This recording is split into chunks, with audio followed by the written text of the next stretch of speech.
नमस्कार, सनातन ओटीटी में आपका स्वागत है। कुंभ मेले का आगाज हो चुका है। दिव्य, भव्य और डिजिटल कुंभ। आज हमारे साथ पंचायती अखाड़ा महानिर्वाहिनी के श्री महंत यमुनापुरी जी मौजूद है। महंत जी, ये बताइए कि जो धर्म ध्वजा हुई इसके बाद पेशवाई, इसका क्या महत्व है? देखिए, धर्म ध्वजाएँ कोई आज से नहीं, सदियों से ही ये परंपरा चलती हुई आ रही है। सदियों से ही नहीं, युगों से। धर्म ध्वजा की 4 टहनियाँ होती हैं जो चारों वेदों का प्रतिनिधित्व करती हैं, और मनुष्य के जो 4 पुरुषार्थ कहे गए हैं, धर्म, अर्थ, काम और मोक्ष, इनकी तरफ भी इंगित करती है, क्योंकि धर्म के माध्यम से ही इन चारों की भी सिद्धि होती है। और ये धर्म ध्वजा तब तक अक्षुण्ण रूप से, अखंड रूप से खड़ी रहेगी जब तक कि चारों वेदों का हम उस ज्ञान हमारे हृदयों में प्रकाशित रहेगा। और हमारे 4 जो मठ हैं, उन 4 मठों का भी प्रतीक धर्म ध्वजा है, जो 4 आमनाएँ हैं। तो धर्म ध्वजा धर्म रूपी ध्वजा है जिसको वेदों का सहारा है। वेदोक्त ज्ञान से जो सदा लहराती रहती है ना। हमारे यहाँ धर्म ध्वजा के बाद अभी 2 जनवरी को कुंभ मेला प्रवेश शोभा यात्रा जो आएगी कुंभ मेले में, यानी कि जब हम प्रवेश करेंगे तो वो 2 जनवरी को है। धर्म ध्वजा के बाद ही वो सब होता है।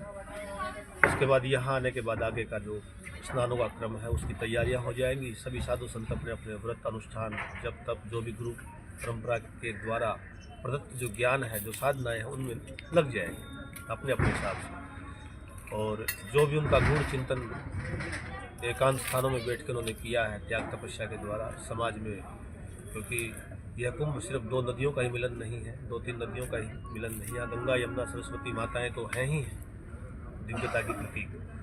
साथ में इतना बड़ा जनसमूह, विरक्तों का और गृहस्थों का, इससे बड़ा एकता कहीं नहीं होती है पूरी धरती के ऊपर। इतनी ज़्यादा मात्रा में ना तो गृहस्थ इकट्ठे होते हैं और ना ही साधु संत। इन दोनों का भी बहुत बड़ा मिलन होता है यहाँ। दूसरा, पूरे विश्व के अंदर इतना बड़ा धार्मिक, विशुद्ध रूप से आध्यात्मिक पर्व कहीं नहीं मनाया जाता है जो हमारी भारतीय संस्कृति के अंदर है। और इस पर्व के माध्यम से, इस महाकुंभों के आयोजन से, जो युगों से लग रहे हैं, इस सनातन संस्कृति को एक बना के रखा है। चाहे वो मुसलमानों की, मुगलों की हुकूमत रही हो, या चाहे ब्रिटानिया अंग्रेज़ सरकार की ईस्ट इंडिया कंपनी की हुकूमत रही हो, ये कुंभ हमेशा अक्षुण्ण रूप से बने रहे। और इन नागा सन्यासी जो ये हैं, जो धर्म योद्धा उस समय पर कहे जाते थे, उन्होंने इसको अक्षुण्ण बनाए रखने के अपने सैकड़ों या हजारों लाखों के बलिदान दिए। तब जाकर आज भी हम गंगा यमुना की इस पवित्र भूमि में धर्म ध्वजाएँ फहराते हैं। और हमारे चारों पीठों के शंकराचार्य, और भी जितनी धार्मिक संस्थाएँ हैं, हमारे आचार्य, मंडलेश्वर यानी जो विद्वत मंडल कहा गया है वो, और त्यागी तपस्वी योगी यति खड़दर्शन साधु समाज के सभी साधु संत महात्मा इतने हजारों की संख्या में आएंगे। इतने मतांतर हमारे जो स्नातन के ही वो सब यहाँ इकट्ठे होते हैं। यह,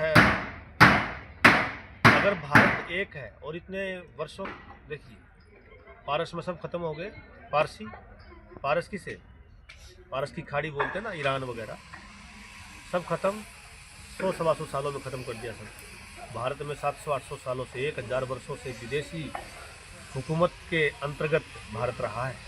उसके बावजूद भी इतनी मात्रा में हमारे यहाँ सनातन धर्म प्रेमी हैं मौजूद आज भी बहुमत में। तो इन कुंभों का उसमें बहुत बड़ा योगदान है, क्योंकि इन कुंभों के महान इस दिव्य अवसर के ऊपर सभी गृहस्थ और सन्यासी सबका मिलन होता है, शास्त्रार्थ होता है, प्रश्नोत्तर होते हैं। और महात्माओं के द्वारा, संतों के द्वारा जो प्रकाशित ज्ञान है, जो वेदोक्त ज्ञान है, जो गुरु परंपरा से प्राप्त ज्ञान है, वह उन सब के हृदयों में संचारित करते हैं। और वो वहाँ से जाके अपने परिवार में और अपने मित्रों में उसको आगे आगे बढ़ाते हैं। और यही हमारी सनातन एकता का गूढ़ रहस्य है। और इसको अक्षुण्ण बनाए रखने के लिए हमें अपने इस पर्व को और अच्छे से अच्छा हम कैसे मनाएं, अपने गुरु परंपरा के जो गुरुजन हैं, जो हमारे मठ हैं, जो मंदिर हैं, उन सब के जो, और जो विरक्त साधु सन्यासी जो यहाँ आते हैं कुंभ के इस अवसर पर, उन सब का यथोचित सत्कार करके और अपनी भावना को शुद्ध करके इस कुंभ मेले में आएंगे। एक पिकनिक स्थल समझ कर नहीं, एक पर्यटन स्थल की भांति नहीं, अपितु एक विशुद्ध रूप से आध्यात्मिक और धार्मिक अपनी चेतना को जगाने के लिए, उस अमृतमय परमात्मा की कृपा पाने के लिए ही इधर आएंगे तो आपको वो फल प्राप्त होगा जो पुराणों में वर्णित है। तो महाराज जी, एक बात आती है कि अखाड़े का दूसरा शब्द भी लोग बात करते हैं, इसका महत्व क्या है और अखाड़ा क्या है? देखिए, आज के समय में उस चीज़ को समझना थोड़ा जटिल हो जाता है। लोगों को लगता है जहाँ कुश्तियाँ लड़ी जाती है उसे अखाड़ा कहते हैं। एक वो भी है उसका अर्थ, जिसमें कुश्तियाँ लड़ी जाती हैं, पहलवानी होती है, उसे भी अखाड़ा कहते हैं। लेकिन ये अखाड़ा जो है अखंड शब्द से आया है, और ये अखाड़े के अंदर भी जोर आजमाइश, मल्लयुद्ध, कुश्ती, भाला, बरसी, तीर कमान से, ये सब गुरु द्रोणाचार्य का भी तो अखाड़ा ही था जहाँ कौरव पांडवों ने शिक्षा प्राप्त की थी। तो अखाड़ा शब्द उसी तरीके से है, ये धर्म की रक्षा के लिए सभी एक ऐसा विकट समय आ गया था कि बाह्य विदेशी आक्रांताओं ने भारत पर इतने अत्याचार किए, माताएं बहनें, हमारे मठ मंदिर, कोई भी सुरक्षित नहीं था उस समय पे, और ज़बरदस्त अत्याचारों के दौर से जब गुजर रहे थे, एक समय वो आया कि ध्यान में बैठे हुए, त्याग तपस्या में रत और उपनिषदों के चिंतन में निमग्न साधु संत योगी यतियों को भी अस्त्र शस्त्र उठाने पड़ गए थे। तो कितना विभत्स समय रहा होगा, जो कि बिल्कुल अंतिम में ही वो श्रेणी आती है कि जो बिल्कुल शांत, जो एक चींटी को भी अहित नहीं कर सकते हैं, उन लोगों को भी अस्त्र शस्त्र अपने धर्म रक्षा के लिए उठाने पड़ गए थे। तो कितना विकट और कितना खतरनाक समय रहा, क्योंकि पैशाचिक धर्म वालों का यहाँ, जो कि जो खून की भाषा ही समझते थे, उन्हीं लोगों ने आक्रमण किए भारत से।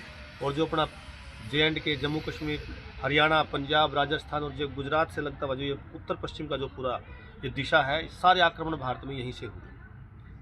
और जब तक दक्षिण भारत तक वो युद्ध की लहर जाती थी तो काफ़ी ठंडी हो जाती थी, इसलिए हमारे दक्षिण भारत के मंदिर सुरक्षित थे, वहाँ कोई मंदिरों को नुकसान नहीं हुआ। अधिकतर मंदिरों सारे उत्तर भारत में तबाही हुई। क्यों? क्योंकि उत्तर भारत के योद्धाओं ने सबसे पहले उस क्रूर लहर का सामना किया, और एक बार नहीं, ये तो सैकड़ों बार हमले करते रहे। हर 10-20 साल में कोई ना कोई सिर उठा के आ जाता, क्योंकि भूखे नंगे लोग थे, ऐश्वर्य की कमी थी, रेगिस्तान में पैदा और रखे थे, नहाते धोते थे, कबीलाई संस्था थी, कोई शिक्षा थी नहीं उनको, तो उसी के वो आ जाते थे बस अपना, उनको तो कोई युद्ध के नियम नहीं थे। यहाँ तक कि महिलाओं को युद्ध का इनाम समझ के वो क्या नहीं करते। ऐसे विकट और ऐसे क्रूर लोगों से जब युद्ध का सामना हुआ, तब इन नागा सन्यासियों ने भी और उस समय ध्यान में बैठे उन साधुओं ने भी अपने उस त्याग को एक साइड में रख करके तब अस्त्र शस्त्र उठा करके उनकी रक्षा के लिए आगे बढ़े। ये है सर, आज तो उसकी कल्पना भी नहीं कर सकते कैसा दौर होगा। आज तो मनुष्य सोचता है कि जैसे हाँ क्या कर रहे हैं ये बाबा जी, ठीक है ना, क्योंकि आज भारत स्वतंत्र हो गया है, स्वतंत्र हुआ है बाहर से। तो अपने जो सरदार पटेल जी थे, उनसे अखाड़े के प्रतिनिधियों का वार्तालाप हुआ। उन्होंने कहा जी भारत की एक सेना हो गई, हमारी सीमाएं सुरक्षित है, रक्षा मंत्रालय हमारा बन चुका है। दूसरा ये है कि यहाँ गृह मंत्रालय बन चुका है, इंटरनल व्यवस्था जो राज्यों की है और राज्य की है और पूरे राष्ट्र की है वो गृह मंत्रालय के अंतर्गत है। तो आप लोग अपने अस्त्र शस्त्रों का इस समय त्याग कर दें, क्योंकि हमारे जो भारतीय संविधान है उसके हिसाब से भी आगे देश की व्यवस्था चलेगी। तो प्रतीकात्मक रूप से आज रह गए हैं, प्रतीकात्मक रूप से अस्त्र शस्त्र महात्मा धारण करते हैं। लेकिन अखाड़ों के वो दौर जब वास्तव में जब ये अखाड़े उस युद्ध विद्या के द्वारा अपने धर्म की रक्षा के लिए, हमारे धर्म की परिभाषा क्या है, हमारे राष्ट्र की प्रतीक क्या है कि जब दोनों सुरक्षित रहे, एक हाथ में दीपक और एक हाथ में तलवार। ये दीपक यानी ज्ञान रूपी दीपक है, जब तक ये दीपक चलेगा, ये जो तलवार है, जो शक्ति रूपी तलवार है, ये नियंत्रित रहेगी और अत्याचारियों को रोकेगी, और जो कमज़ोर हैं, असहाय हैं, उनकी रक्षा करेगी। लेकिन अगर ये ज्ञान रूपी दीपक बुझ गया तो ये तलवार इतनी निरंकुश हो जाएगी, इतनी अत्याचार मचा सकती, इतनी तबाही मचा सकती जिसकी कल्पना नहीं की जा सकती। तो इस तलवार की वजह से, इस शक्ति की वजह से ये दीपक जलता रहता है, ज्ञान रूपी धर्म रूपी दीपक, और इसकी वजह से ये तलवार नियंत्रित रहती है। तो ये तलवार भी अगर हाथों में छूट गई, महात्मा बुद्ध ने क्या किया, सारे राजकुमारों के अस्त्र शस्त्र छुड़वा करके हाथों में मालाएं थमा दी, उससे अति शांति होगी, अति शांति की वजह से सीमाएं असुरक्षित होगी। तो अति शांति भी कमजोरी बन जाता है कई बार। हमारा आदर्श नियम है कि ये दीपक और ये तलवार, ये दोनों एक दूसरे के पूरक हैं, इसकी वजह से ये है और इसकी वजह से ये है। ये तलवार ही छोड़ देंगे तो धर्म रूपी दीपक तो बुझ ही जाएगा, है ना। तो इन अखाड़ों की आवश्यकता तभी पड़ी थी कि शास्त्र और शस्त्र ये उस समय की बातें थी।